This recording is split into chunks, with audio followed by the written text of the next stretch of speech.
تعالیٰ کا احسان ہے کہ رمضان مبارک کا آغاز ہو چکا ہے۔ اللہ تعالیٰ سب کو صحت والی ایمان والی زندگی عطا فرمائے اور اس کی برکات سمیٹنے کی توفیق عطا فرمائے۔ قرآن مجید فرقان حمید کو جب ہم پڑھتے ہیں تو اس کا ایک ایک صفحہ، ایک ایک آیت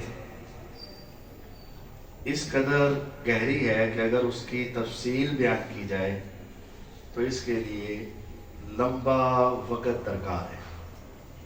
تو 15-20 منٹ میں خلاصہ اور اس میں سے بھی چند باتیں آپ احباب کے سامنے رکھی جائیں۔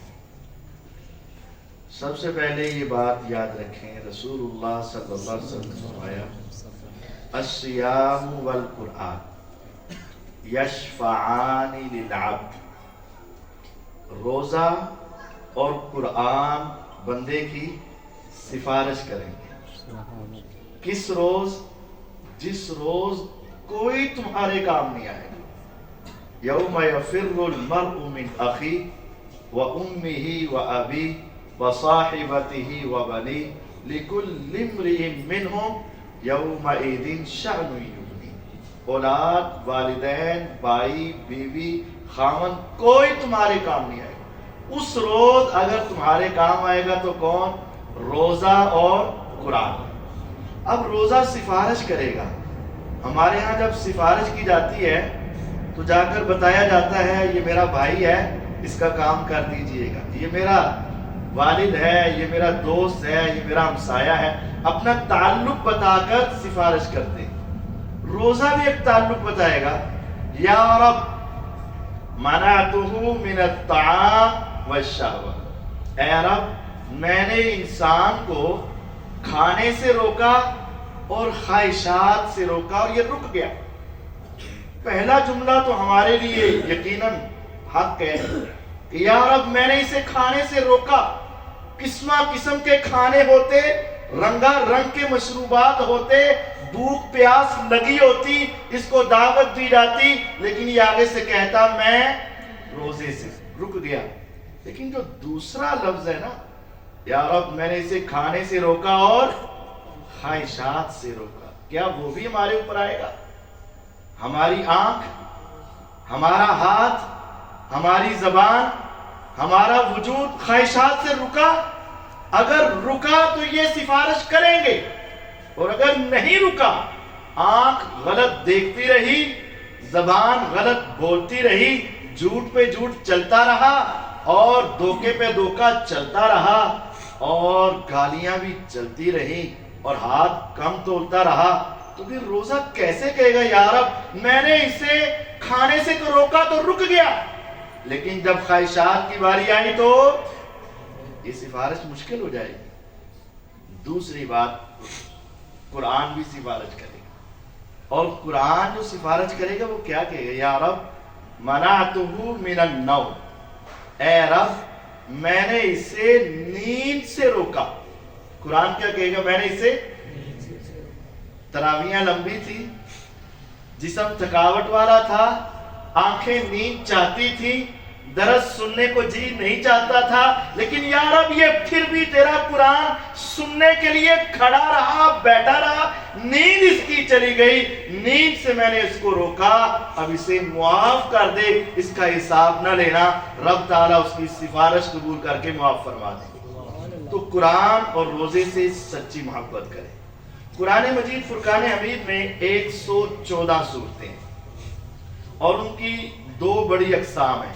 شروع میں لکھا ہوتا ہے یہ سورت مکیہ اور یہ سورت مدنیہ، یہ مکی ہے اور یہ مدنی ہے۔ مکی سورت کون سی ہوتی ہے؟ جو مکہ میں نازل ہوئی، اور مدنی کون سی ہے؟ اور جو بدر میں نازل ہوئی وہ، اور جو تبوک میں نازل ہوئی وہ۔ نبی کریم صلی اللہ علیہ وسلم کی نبوت والی زندگی کے 2 بڑے حصے ہیں۔ 13 سال مکہ میں گزارے اور 10 سال مدینہ طیبہ میں۔ تو جو قرآن مکہ میں نازل ہوا، مکی زندگی میں، مکہ نہیں، جو قرآن مکی زندگی میں نازل ہوا وہ سارا مکی ہے. آپ مکی زندگی میں طائف میں بھی گئے، وہ بھی مکی ہے. اور مدنی زندگی میں آپ نے جہاں جہاں بھی سفر کیا، مدنی زندگی میں وہ سارا مدنی. حتیٰ کہ آپ حج کے لیے آئے مکہ مکرمہ میں، آیات نازل ہوئی الیوم اکملت لکم دینکم. علاقہ مکہ ہے اور زندگی مدنی ہے، وہ آیات کیا شمار ہوں گی؟ مدنی شمار. تو یہ سورۃ الفاتحہ مکی سورت یعنی مکی زندگی میں نازل، اور سورۃ بقرہ مدنی سورت، مدنی سورت. یہ جو نام ہے نا، نام ہم نے نہیں رکھے، یہ اللہ رب العزت نے رکھے. اور ان ناموں کی کئی وجوہات ہیں. بس اوقات اس سورت کے پہلے لفظ سے وہ نام رکھا جاتا ہے، جیسے سورۃ رحمان الرحمن، سورۃ یاسین یاسین، سورۃ طٰہٰ طٰہٰ. کبھی آخری لفظ سے رکھا جاتا ہے وَيَمْنَعُونَ الْمَاعُونَ، سورۃ ماعون. کبھی درمیان والے لفظ سے سورۃ قریش لِإِيلَافِ، سورۃ کافرون قُلْ یَا أَیُّہَا الْکافرون. تو یہ اللہ رب العزت نے نام رکھے. بس اوقات اس میں کوئی واقعہ ہوتا ہے، جیسے سورۃ البقرہ، سورۃ بقرہ، بقرہ کا معنی گائے. اس سورت میں ایک گائے کا اس واقعہ کی وجہ سے اللہ تعالیٰ نے اس کا نام سورۃ بقرہ رکھ دیا. یہ نام ہے اس سورت سے. سورۃ فاتحہ پورے قرآن کی سب سے افضل سورت ہے. سورتوں میں اگر تلاش کیا جائے 114 صورتیں ہیں، مجموعی اعتبار سے پورے قرآن میں سب سے افضل سورت کون سی ہے؟ فاتحہ. اور پورے قرآن میں آیات کے اعتبار سے سب سے افضل آیت کون سی ہے؟ آیت الکرسی ہے. سورۃ الفاتحہ قرآن کی سب سے افضل سورت. اس کے نزول کے لیے اللہ تعالیٰ نے اسپیشل انداز اپنایا. جبرائیل علیہ السلام زمین پر آئے اور آ کر بتایا اے محمد عربی صلی اللہ علیہ وسلم، آج آسمان کا وہ دروازہ کھلا جو آج سے پہلے کبھی نہیں کھلا، اور آج وہ فرشتہ زمین پہ آیا جو آج سے پہلے کبھی نہیں آیا، اور وہ آ کر آپ کو 2 نور عطا کر رہا ہے. ایک سورۃ الفاتحہ ہے اور دوسرا نور سورۃ بقرہ کی آخری 2 آیات. اور رب تعالیٰ کا وعدہ ہے یہ پڑھ کے جو مانگو گے رب تعالیٰ تمہیں عطا فرمائے. سورۃ الفاتحہ عظیم سورت ہے. نماز کی ہر رکعت میں اس کو پڑھنا لازم ہے. ویسے یہ دم بھی ہے، شفا بھی ہے، اینٹی بائیوٹک بھی ہے. ہر بیماری کا شفا، ہر بیماری کا علاج اس سورت میں ہے. وہ لمبا واقعہ آپ کو آتا ہے. سورۃ البقرہ، سورۃ بقرہ کے اندر مختلف مضامین ہیں. ایک وہی واقعہ جو گائے والا ہے، قتل کر دیا ایک بندے کو اور پکڑ لیا اس کی میت کو، رکھ دیا کسی اور کے دروازے پر، مچا دیا شور کہ دیکھو یہ قاتل ہے. چور مچائے شور، چور چور چور. اب قاتل نے قتل کیا، کسی کے دروازے پہ رکھا، شور مچا دیا، دیکھو یہ. وہ بیچارہ گھر سے نکلا، ہم نے کہاں قتل کیا، یہ تیرے گھر کے سامنے پڑا ہوا، تم نے قتل. شور مچ گیا. اب کوئی بھی اس قتل کو اپنے ذمے لینے کے لیے تیار نہیں. وہ سیدنا موسیٰ علیہ السلام کے پاس آئے اور ان سے آ کر کہا کہ ہمارا قتل ہو گیا.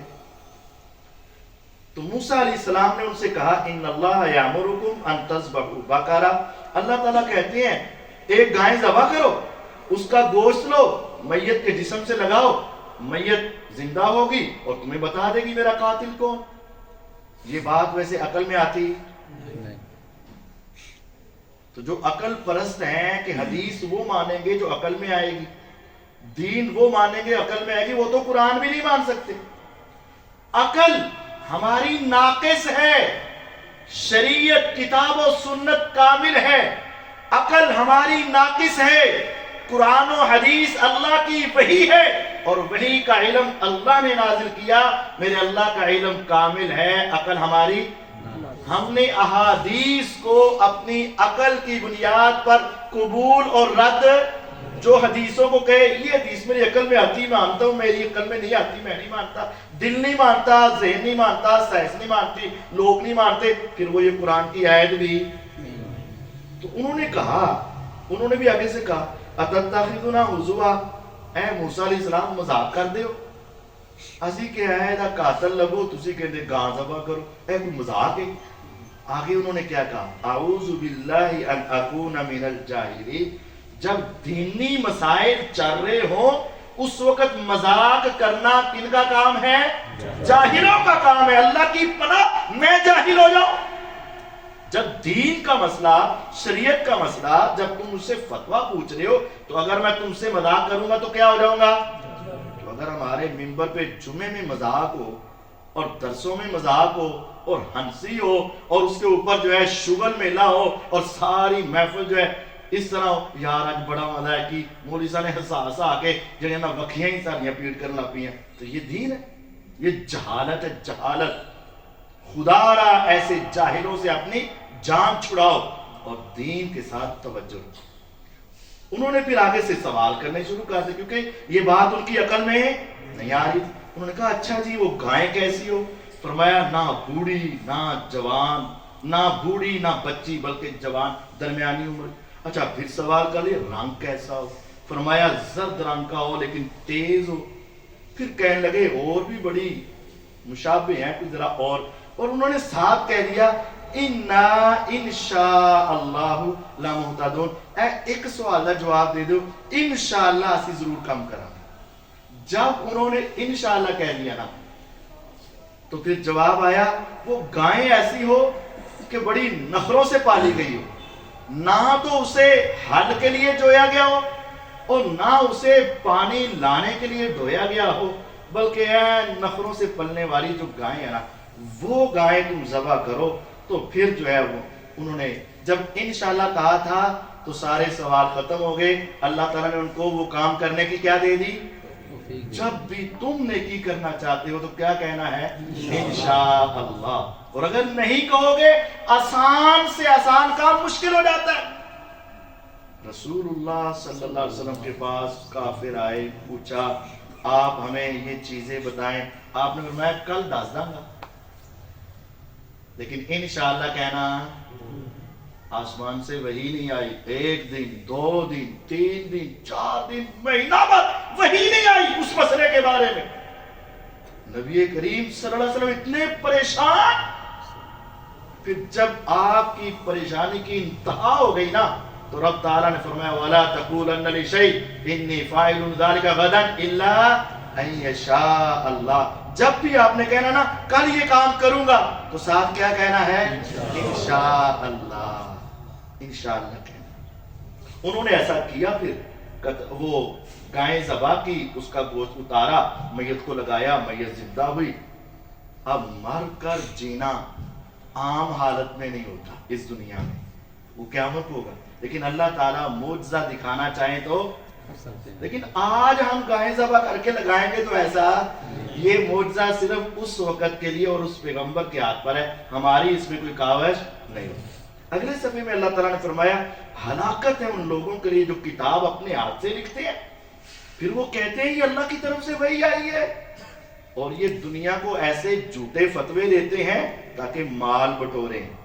فَوَيْلٌ لَهُم مِّمَّا كَتَبَتْ أَيْدِيهِمْ، ان کی اس کتابت اور فتوے پر بھی تباہی، ہلاکت، اور جو یہ پیسہ کماتے ہیں اس پر بھی ہلاکت۔ جو اپنی طرف سے دین بنا کر آگے بتائے وہ دین بنانے والے بھی تباہ و برباد، اور جو کمائی ہے وہ بھی تباہی اور برباد۔ آگے اللہ رب العزت نے ایک واقعہ بیان کیا ہے ہاروت اور ماروت کا۔ ہمارے معاشرے میں مشہور ہے، دو فرشتے تھے، اللہ تعالیٰ نے ان کو زمین پر بھیجا تھا اور وہ جادو سکھانے آئے تھے، یہ بات تو سچ ہے۔ آگے کہتے ہیں ان کو جب وہ جادو سکھانے آئے تو دو عورتیں ناچ ڈانس کر رہی تھی، تو فرشتوں نے ان کو دیکھا اور وہ بہک گئے، ورغلائے گئے، اور انہوں نے ان کے ساتھ غلط کام کر لیا۔ اللہ رب العزت نے کہا اب دنیا کی سزا لینی ہے کہ آخرت کی؟ انہوں نے کہا جی دنیا کا عذاب دے دو۔ آج بھی وہ ایک کنویں میں اونڈے منہ کر کے لٹکائے گئے۔ یہ سب جھوٹ ہے۔ فرشتے اللہ تعالیٰ نے بھیجے تھے، ہاروت ماروت ان کا نام تھا، بابل شہر تھا، عراق کا علاقہ تھا، اور وہاں وہ آئے تھے اور وہ بتا کر کہتے تھے یہ جادو ہے، یہ حرام ہے، یہ کفر ہے، کرنے والا جہنم میں جائے گا، نہ سیکھو۔ لیکن دنیا ایسی پاگل ہوئی تھی، کہتی جان دے جہنم سے لیکن جادو سکھا۔ آج بھی ہے، سگریٹ پر لکھا ہوتا ہے کینسر کا باعث، کہتے کوئی نہیں، اب بہادران دا کام ہے۔ کہتے سگریٹ کون پیتا؟ کہتے بہادر۔ کہتے وہ کیسے؟ اوپر لکھا نہیں کینسر ہے لیکن پھر ہی پینے۔ یہ بربادی ہے، تباہی ہے، پتا ہے یہ جہنم میں جانا، پھر کچھ سیکھ رہے ہیں۔ اور آج بھی جادو، ساس بہو کے لیے، بہو ساس کے لیے، ہر ایک طرف جادو، جادو کفر ہے، کفر۔ من آتا عرافن او کاہن، جو کسی کاہن نجومی کے پاس گیا، صرف اس کو ہاتھ دکھا کے پوچھا، فرمایا صرف سوال کرنے پر 40 دن کی نمازیں قبول نہیں ہوں گی۔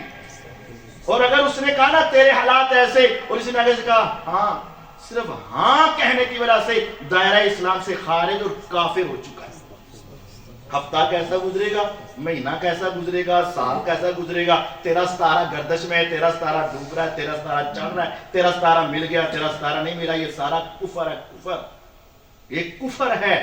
اور یہ سیکھنا، سکھانا، پوچھنا، پوچھانا، یہ کفر والا کام ہے۔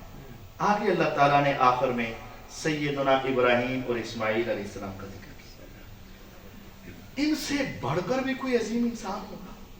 ابراہیم علیہ السلام کتنی قربانیاں دی۔ اللہ تعالیٰ نے اس کے بعد قیامت تک جتنے نبی آئے سارے ابراہیم علیہ السلام کی نسل، لیکن ان کی ڈیوٹی کیا لگائی؟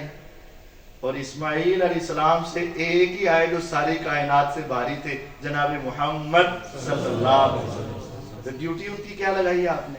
اللہ تعالیٰ نے کہا آپ نے میرا گھر مسجد صاف کرنا، آپ نے میرا گھر سنو نظر آوے نا سی بچے نو کہ نہیں چالے صاف کر۔ یعنی ہمارے اندر یہ تکبر ہے، ہمارے اندر یہ تکبر ہے، تکبر۔ ہمیں نظر آ رہا ہے گند، اور اٹھاتے ہوئے ہمیں کیا ہوتی ہے؟ تکلیف، حد تک محسوس کرتے ہیں ہم کی کریں چھوٹے چپی یار، اے صاف کریں یار۔ رسول اللہ صلی اللہ علیہ وسلم سے بڑھ کر کون ہوگا؟ انس رضی اللہ فرماتے ہیں میں نے ہاتھ کو چھوا تو ریشم سے زیادہ نرم، میں نے سونگا تو کستوری کی خوشبو آئی۔ اس آقا نے نماز پڑھائی، نماز کے سلام پھیرا، نگاہ سامنے گئی، محراب میں بلغم دیوار سے لگی ہوئی تھی۔ اللہ کی قسم آپ اشارہ کرتے، سارے صحابہ لپک پڑتے، لیکن آپ نے کسی کو کچھ نہیں کہا، خود اٹھے اور اپنے ہاتھوں سے اس بلغم کو صاف کیا اور کہا محمد صلی اللہ علیہ وسلم مسجدوں کو صاف کرنے کے لیے آئے۔ ہمیں بھی مسجدوں میں صفائی کا خیال رکھنا، حد تک نہ سمجھو، توہین نہ سمجھو، بلکہ اگر موقع مل جائے تو قسمت سمجھو کہ میں نے وہ کام کیا ہے جو نبیوں کے والد اور نبیوں کے نبیوں نے کیا۔ اور پھر جب انہوں نے بیت اللہ کی تعمیر کی تو ساتھ پھر دعا کی، ربنا تقبل منا انک انت السمیع العلیم۔ جب بھی نیکی کرو تو کیا کرو؟ ربنا تقبل منا انک انت السمیع۔ اور آخری صفحے میں اللہ تعالیٰ نے فرمایا تلک امۃ قد خلت لها ما کسبت ولکم ما کسبتم ولا تسألون عما كانوا يعملون۔ وہ امت گزر چکی، صحابہ، تابعین، ائمہ، محدث گزر چکے، ان کو وہی ملے گا جو انہوں نے کمایا، اور تم کو وہ ملے گا جو انہوں نے فکر نہ کرو، ان کے پیچھے اپنا وقت ضائع نہ کرو، انہیں کی کیتا، انہیں غلطی کی تھی، انہیں کیتا، انہیں کیتا، ان کے بارے میں بحث کرنے کی ضرورت نہیں، تمہیں اپنے گریبان میں جھانکنا ہے۔ ہمارے ہاں ہر وقت یہی سوال ہوتا ہے یزید نے کی کیتا، فلاں نے کی کیتا، معاویہ رضی نے کی کیتا۔ فرمایا تلک امۃ قد خلت، وہ امت پہلے گزر چکی، ان کو وہ ملے گا جو انہوں نے کمایا، اور تمہیں وہ ملے گا جو ان کا۔ تو اپنی فکر کر، اپنی فکر کر، اپنے بارے میں سوال کر، میری قبر کیسی ہوگی، میرا حشر کیسا ہوگا، میرا معاملہ کیسا ہوگا، اپنے بارے میں سوال کرو۔ ولا تسألون عما كانوا يعملون، تمہیں ان کے بارے میں نہیں پوچھا جائے گا اور ان سے تمہارے بارے میں نہیں پوچھا جائے گا۔ اللہ تعالیٰ ہمیں سمجھنے، اپنی اصلاح کرنے کی توفیق عطا فرمائے۔ وآخر دعوانا ان الحمدللہ رب العالمین۔ یہ درس کے بارے میں مشورہ دیں، فطروں سے پہلے ہونا چاہیے کہ بعد میں؟ فطروں کے بعد ہونا چاہیے صاحب، فطروں کے بعد ہونا چاہیے۔ ہاں جی۔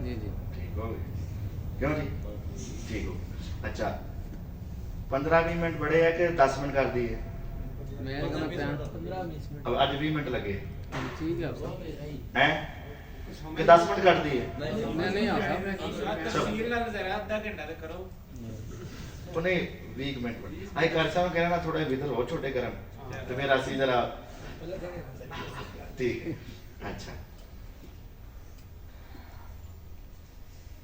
اور کوئی آپ نے بات کرنی ہے ٹھیک اچھا ہے ایک سوال کل ایک منٹ کل طلاق کے مسائل ہوں گے انشاءاللہ اور پھر اس کے بعد سوال جواب ہوں گے اگر آپ طلاق کے بارے میں کوئی مسئلے مسائل ہوں تو آپ ذہن میں رکھ کر آئیے گا کل طلاق کے حوالے سے انشاءاللہ تفصیلی بات چیت ہوگی آج ایک سوال بس جی جی صاحب جڑے ہاروت ماروت نے دسیا جی ہے جادو ٹونا منع ہے تو پھر انہوں لوگوں نے سیکھا تھا انہوں نے پھر سکھایا نا انہوں ہاں سکھایا آزمائش کے لیے آئے تھے جی جی تو پھر انہوں نے سکھایا تھا ہاں آپ ویسے پورے پارے میں سے کوئی بھی چیز پوچھنا چاہا کریں تو روزانہ اس پارے کے اندر سے کوئی چیز بھی پوچھ سکتے ہیں ویسے قرآن کوشش کیجئے گا کہ آپ پڑھ کر آیا کریں اس کو دیکھ کر آیا کریں اللہ تعالیٰ ہم سب کا آنا قبول فرمائے اور پڑھنا پڑھانا قبول فرمائے سبحانک اللہم و بحمدک اشہد ان لا الہ الا انت پیچھے لگاؤ یار کہ لیٹ ہے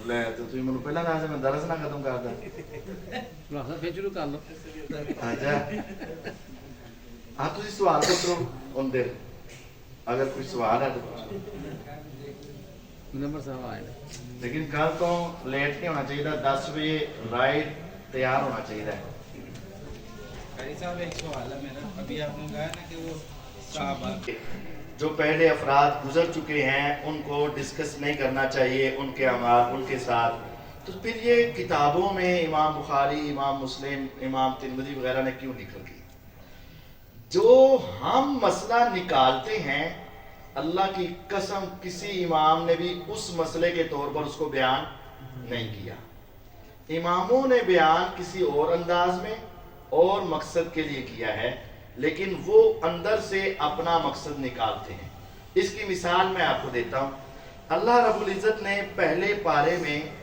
آدم علیہ السلام اور ابلیس علیہ اللعنہ کا ذکر کیا مقصد یہ تھا کہ اللہ تعالیٰ نے آدم علیہ السلام کو پیدا کیا ان کو عزت دی مقام دیا اور فرشتوں اور جنوں کو کہا کہ ان کو سجدہ کریں یہ مقصد تھا اب اگر کوئی آگے سے کہے کہ نہیں اللہ تعالیٰ نے بیان کیا نا آدم علیہ السلام کا قصہ تو پھر آدم علیہ السلام نے وہ جڑا کھادی جا کے گندم تھے یا کوئی پھل یا کوئی درخت سے تو آدم علیہ السلام گناہگار سے انہوں نے انہوں نے بارے سوال ہونا ہے انہوں نے بارے پوچھا جانا ہے نبی بھی انکار دیا اب وہ اپنے مطلب نکالنا چاہے تو واقعہ تو ہے لیکن جس انداز میں اگر کوئی توہین والا انداز پیش کرے تو وہ انداز کتاب و سنت میں نہیں ہے اب جس کام کے لیے جس مقصد کے لیے امام بخاری امام مسلم امام ابو داؤد وغیرہ نے نقل کیا ہے اور انہوں نے اوپر عنوان قائم کیا باب قائم کیا ہے یہ لوگ وہ سارا کچھ چھوڑ کر اپنی مرضی کے مفہوم نکال کر اور ترجمے غلط کر کے اس طرف موڑنے کی کوشش کرتے ہیں اس وجہ سے ان کا بیان کرنا درست ہے اور ان کا وہاں سے وہ سوچ نکالنا غلط ہے وہ معنی نکالنا غلط ہے اور کوئی سوال ہو ہاں جی صاحب ٹھیک ہے تو آپ جو بیمار ہو نا بیمار ہر شخص اپنے جسم کو زیادہ بہتر سمجھتا ہے بسا اوقات سر درد دیکھنے میں سر درد ہے بعد